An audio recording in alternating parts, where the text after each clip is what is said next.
Oi, turma, tudo bem? Nós vamos para mais uma videoaula. Mas para começar, o que eu preciso? Do COC 3 aí com vocês e nas páginas das atividades que eu passei no último videoaula da semana passada, que são a 234 e a 235. Nós vamos socializar essas atividades, nós vamos corrigir. Então, lembrando, para quem precisa fazer a correção, caso tenha alguma questão errada, né, ou que esteja incompleta, por favor, vocês parem o vídeo e depois vocês continuam bonitinhos aí a correção, certo? Para alguns alunos que me encaminharam, eu já fui fazendo a correção para vocês, então fica mais tranquilinho. Mas é bom sempre dar uma olhadinha, tá bom? Então, aqui, ó, a gente viu no vídeo aula da semana passada um pouco mais a questão da localização ali do continente americano, né? Os hemisférios, e também ele fala ali um pouco das zonas térmicas, e também ele encerra o primeiro módulo ali falando da ocupação humana, como que aconteceu a ocupação humana. Então, ele apresenta duas teorias durante todo esse processo. Então, vamos corrigir as atividades, que é bastante importante. Faça a correção, por favor. Então, a primeira questão ali, ó, preencher as lacunas corretamente. Então, a letra A, o continente americano está a oeste do continente europeu, cujos movimentos de expansão colonialista foram de extrema importância para a formação da sociedade americana atual. Tá? Depois, na letra B, localize no hemisfério ocidental a oeste do meridiano de Greenwich, sendo o único continente totalmente inserido no hemisfério. Então, ele está todo no hemisfério oeste. E a extensão continental também resulta em diversidade climática, com clima definido pelas zonas polares, temperadas e intertropical. Gente, a América, como eu falei, ela tem uma grande extensão latitudinal, de norte a sul. Então, isso faz com que tenha diferentes tipos de clima e, obviamente, que isso interfere nas paisagens, tá? Depois, a número 2, onde se localiza e qual é a importância do Canal do Panamá? Então, a localização do Canal do Panamá ou do país em si, né, do Panamá, ele fica na América Central, tá? Então, na América Central continental é onde está localizado o Panamá. E o canal foi uma construção que os Estados Unidos ajudou financeiramente na época, tá? Para que facilitasse a circulação de embarcações, principalmente facilitar o lado comercial, encurta muito distância passando pelo Canal do Panamá. Em vez de dar a volta toda na América do Sul ou por outro lado, o Canal do Panamá ele vai encurtar a distância. Então, comercialmente, isso facilitou bastante, tá? A número 3, tinha que ler esse trechinho do texto, mas ele pergunta em relação ao continente americano, essa sociedade que foi constituída, essa população que foi constituída. Então, ele pergunta assim, ó, de quais povos se originaram as características multiétnicas e multiculturais da população americana? Então, a gente sabe que a América, ela teve a colonização de povoamento por parte dos ingleses e franceses, pegando ali a América anglo-saxônica, né? E a América Latina, a gente teve muito forte a presença dos espanhóis e dos portugueses, né? Então, esses povos, a gente herdou a herança cultural deles, né? Além de holandeses, que também vieram para cá, pouco, mas vieram, principalmente ali na América Central, tá? Vocês podem ressaltar também, mas não esqueçam que a gente tem herança também cultural dos nativos daqui, né? Então, no nosso caso aqui, a questão dos indígenas. Então, essa multicultural que existe em vários países do continente americano, ela está inserida com esses povos, tá? Na letra B, ele pergunta assim, ó, qual o sentido do professor? Debata com os colegas, cite abaixo. Quais motivos o autor teria para alegar que a experiência de expansão europeia para o continente americano foi uma das mais extraordinárias e trágicas experiências de encontro de civilizações? Então, extraordinária é você encontrar vários povos numa sociedade, né? O encontro desses povos fez com que constituísse, desenvolvesse uma sociedade. A parte mais trágica é o que os colonizadores, como que eles atuaram com alguns povos nativos, né, originários. No caso aqui dos indígenas, a gente sabe que eles foram maltratados, eles também foram escravizados, né, foi uma violência muito grande. Então, a atuação deles de maneira violenta, causando muitas vezes mortes também, escravidão, foi uma questão mais trágica. Então, extraordinária foi esse encontro de povos, né, diferentes e constituir uma sociedade em cima disso. E a parte mais trágica foi que a gente sabe que os colonizadores aqui maltrataram demais os indígenas, né? Então, muitos morreram devido a isso. Então, foi algo que a gente tem que destacar em relação à parte mais negativa, né? Aqui entra a questão da teoria ali, as duas teorias em relação à ocupação humana, quais foram as possíveis rotas da chegada do homem ao continente americano. Aí ele lembra que defende que o homem teria saído da Ásia para a América, passando pelo Estreito de Bering, que na época da glaciação se formou-se uma ponte de gelo, né? Ou a segunda teoria atravessando através dos oceanos, principalmente o Oceano Pacífico e Atlântico, saindo da Ásia e da África e chegando até a América, tá? Então foram as duas teorias que a apostila vem ressaltando para vocês, tá? Aqui é 5, porque o continente americano é comumente chamado de Novo Mundo. Então aqui, o que a gente pode lembrar? Que o Novo Mundo aconteceu após a chegada das grandes navegações europeias, né? Então, o Velho Mundo ela é constituída pela Europa, pela Ásia e pela África. Depois desses continentes, aí veio a questão do continente americano, né? E o Novíssimo Mundo, aí entra a questão da Oceania, certo? A 6, o que é um istmo? Qual e é onde exatamente se localiza o principal istmo da América? Então, o istmo é uma faixa estreita de terra que liga uma região à outra. No caso, ali tem o Panamá, que ele ressalta como istmo, né, pegando a parte sul e a parte norte da América. Mas eu até falei na live para vocês, na semana passada, que a própria América Central continental é um istmo, que ela liga a América do Norte com a América do Sul, tá? E a número 7, a grande variedade climática do continente americano está muito relacionada à sua grande extensão latitudinal, que eu falei no início da correção. Devido a essa extensão latitudinal de norte a sul que a América tem, faz ter diferentes tipos de clima e, obviamente, vários tipos de vegetações também, tá? Que a gente vai ver isso no decorrer das nossas aulas aí pela frente, tá? Agora, gente, eu quero voltar no que a gente viu lá na live na semana passada. Só quero relembrar um pouquinho com vocês.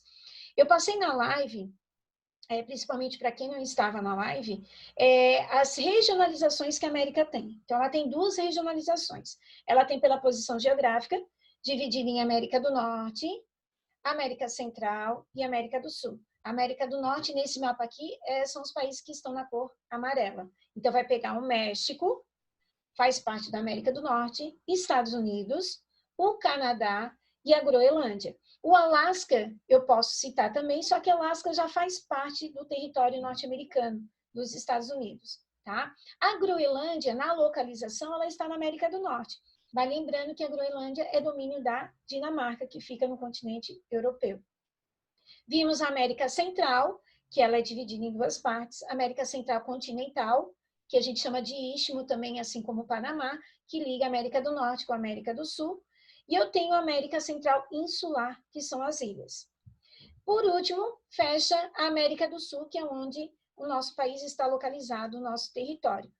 Também lembrei da localização do limite de placas tectônicas, lembrando que nós estamos localizados na placa sul-americana, que faz fronteira a oeste com a placa de Nazca.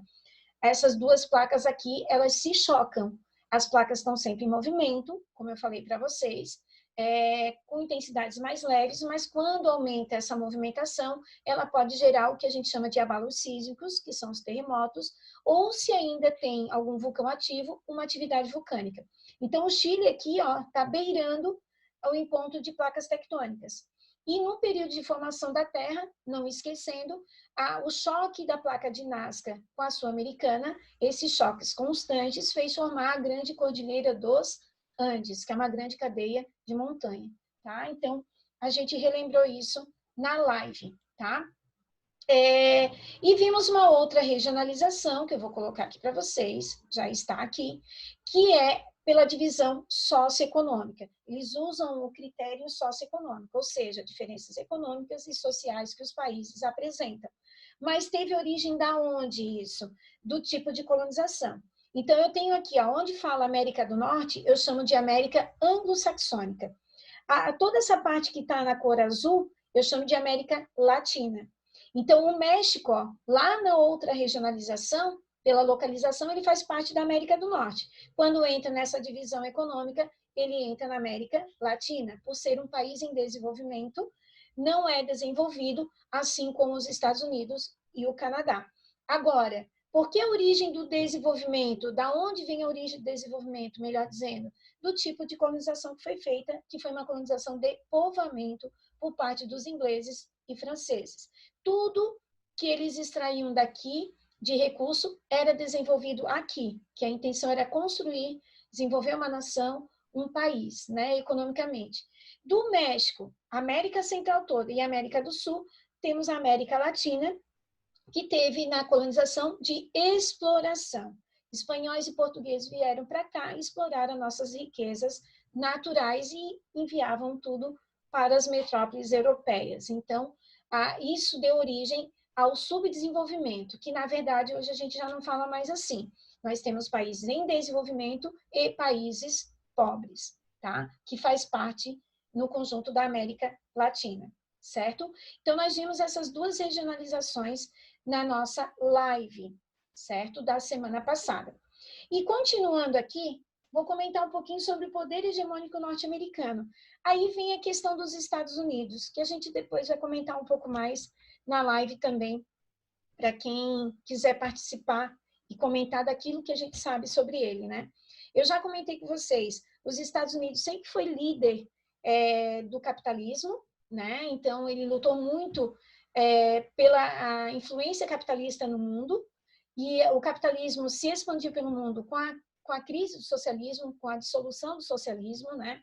No final da década de 80, então iniciamos a década de 90 com um mundo mais capitalista, dominado pelo capitalismo, com poucos países, né, que podemos contar nos dedos, que ainda vivenciam um sistema socialista.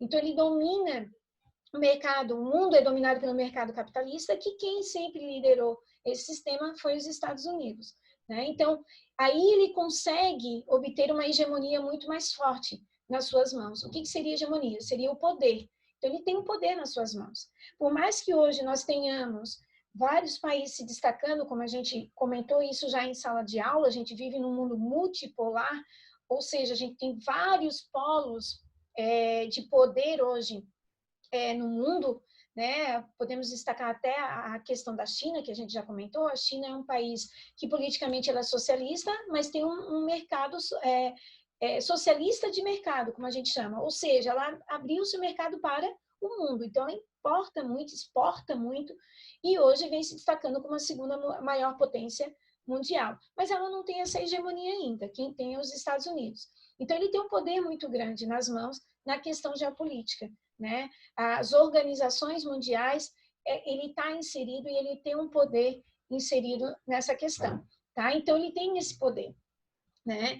E algumas coisas ele ressalta aqui na apostila para vocês. Então, ele fala do IDH, do PIB, do Produto Interno Bruto. A gente sabe que os Estados Unidos é um país que produz muito, se desenvolve muito tecnologicamente, e a gente sabe que o nível educacional é muito alto, né? Analfabetismo praticamente não existe. Isso faz com que as pessoas venham a ter mais conhecimento, se aperfeiçoar o tempo todo, ter qualificação para poder desenvolver algumas atividades que os Estados Unidos acaba passando para esses profissionais. Então, a qualificação ela entra muito forte nesse sentido, né? Então, isso vai interferir no IDH, porque quanto mais você estuda, quanto mais você vai se aperfeiçoar, você vai se tornar um grande profissional. E nesse profissionalismo, o salário vem junto. Então, você vai ser muito mais valorizado na sua renda, né? Então, os Estados Unidos ela tem muito isso. Não só os Estados Unidos, de uma maneira geral, os países mais desenvolvidos, a valorização salarial para as profissões. E isso remete no IDH, porque a renda per capita, a renda familiar, ela é importante para poder ter uma boa qualidade de vida em relação à minha sociedade. Então, aqui ele mostra, nesse gráfico, o IDH dos Estados Unidos, que passa um pouco mais que o Canadá, tá?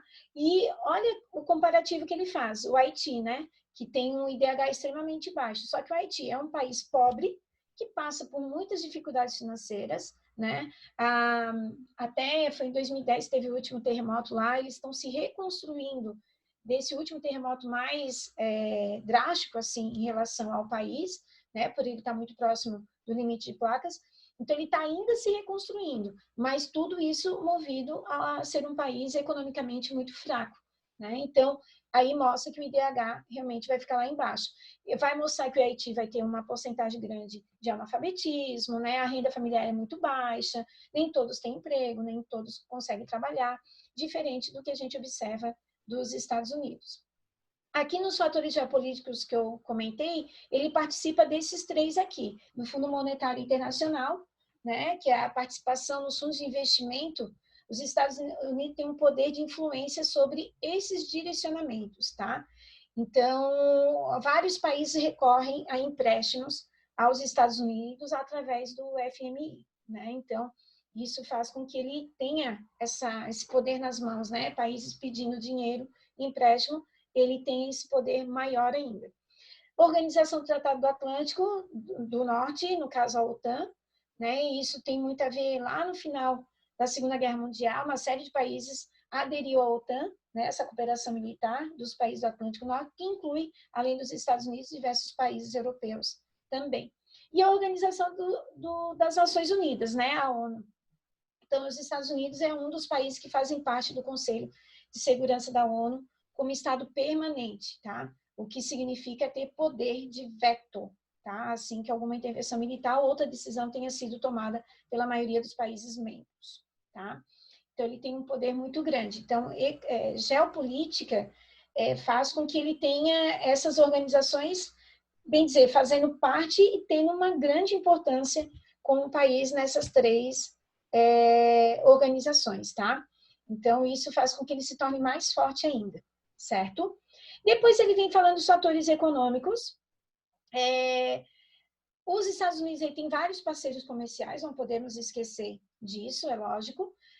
Mas temos ali um comparativo, né, que ele faz no gráfico para vocês em relação à China, em relação ao México, Japão, Canadá. Mas o que eu quero ressaltar mais aqui? O México e o Canadá são países fronteiras dos Estados Unidos, tá? Então, eles são os grandes parceiros comerciais dos Estados Unidos. O Canadá é um país desenvolvido, mas boa parte da renda do capital canadense é capital norte-americano.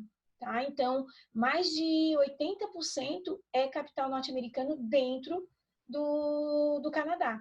Então, eles investiram muito no Canadá também, na parte industrial, tecnológica, por ser um país faz fronteira e é um país desenvolvido. Então, para ele, isso é bastante importante. O México é um país em desenvolvimento. Então, qual é a vantagem de ter parceria com o México, os Estados Unidos? Mesmo o México não sendo um país desenvolvido, a mão de obra é muito barata. A matéria-prima é muito barata. Então, é vantajoso instalar indústrias norte-americanas no México para obter essa mão de obra barata, essa matéria-prima, né? As leis trabalhistas não são tão rígidas, as leis ambientais não são tão rígidas.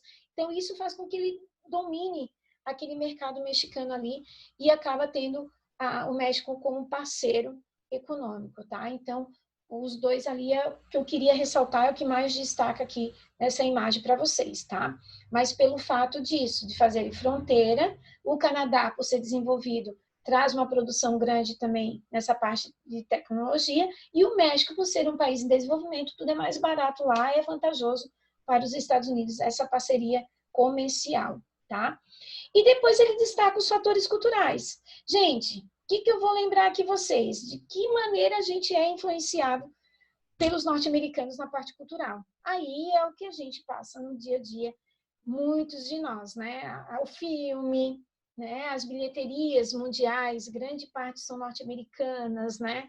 A música, né? Então, tudo isso, a música, quando me refiro, não só a música em si do que a gente escuta, mas ali tem um cantor, tem uma cantora, tem uma banda, né? E que acaba fazendo fama no mundo inteiro, né? Então, os Estados Unidos têm isso muito forte, né? Nas relações culturais em relação aos outros povos, né? Aos outros países. Então, ele está sempre, a gente sempre vai ver alguma coisa dos Estados Unidos, independente de qual país nós estejamos. E no Brasil não é diferente.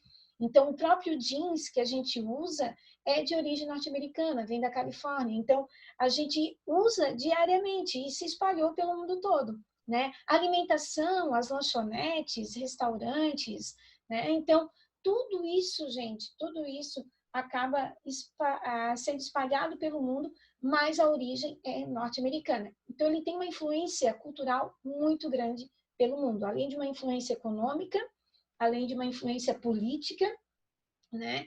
A influência cultural ela é forte para todos nós, né? E aqui no Brasil não é diferente, gente, não é diferente. Então a gente gosta de escutar uma música norte-americana, a gente gosta de ver um filme, né? Como eu falei, então isso chama muita atenção nossa, né? A, a tecnologia que eles usam para produzir o filme, né?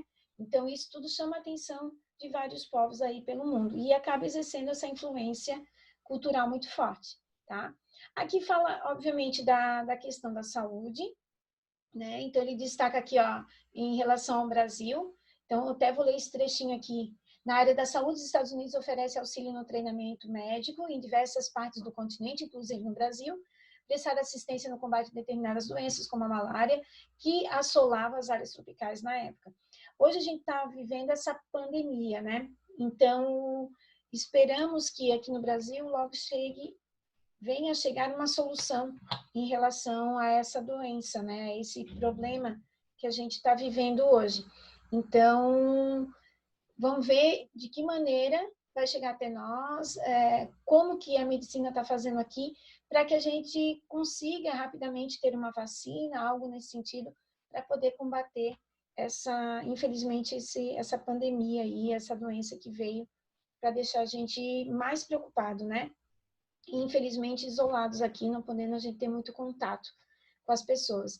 Então, essas parcerias têm que haver. Então, por mais que ele tenha influência, a gente sabe que pode ter uma ajuda também nessa parte da saúde por parte dos Estados Unidos. Esperamos também que o mundo inteiro, né, se é um momento da gente de solidariedade, que venha também ideias e mais experiências para chegar no combate a essa doença, ou pelo menos amenizar e buscar novas experiências na área da medicina, né?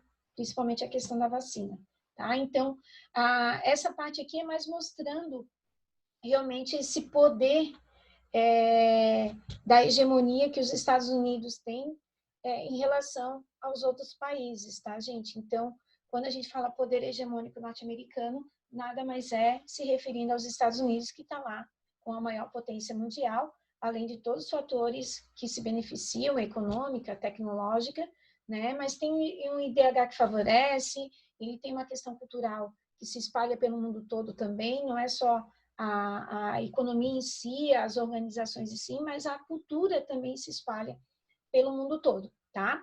Então, era isso que eu queria ressaltar para vocês nessa aula, certo, gente? O que eu vou pedir para vocês como atividade, que a gente vai corrigir na próxima videoaula, tá bom? Vai ser a página 236 a 239 até a número 4. Na página 239 até a número 4, eu quero que vocês respondam, tá? Repetindo, página 236 a 239 até a número 4, certo? Essas páginas aqui envolvem as atividades que eu trabalhei com vocês na live passada, que é sobre a regionalização americana, que eu relembrei com vocês aqui no vídeo, e algumas questões do que a gente viu hoje sobre a hegemonia dos Estados Unidos, tá? Então, quero que vocês façam e na próxima videoaula a gente corrige então, tá bom? Um grande beijo, se cuidem, tá? Se for sair de casa, não é para estar saindo, mas sair, usem máscara, tá? Se cuidem direitinho com a saúde de vocês e de todo mundo, né? Tá bom? Um grande beijo, mando um beijo para a família também e até a próxima videoaula.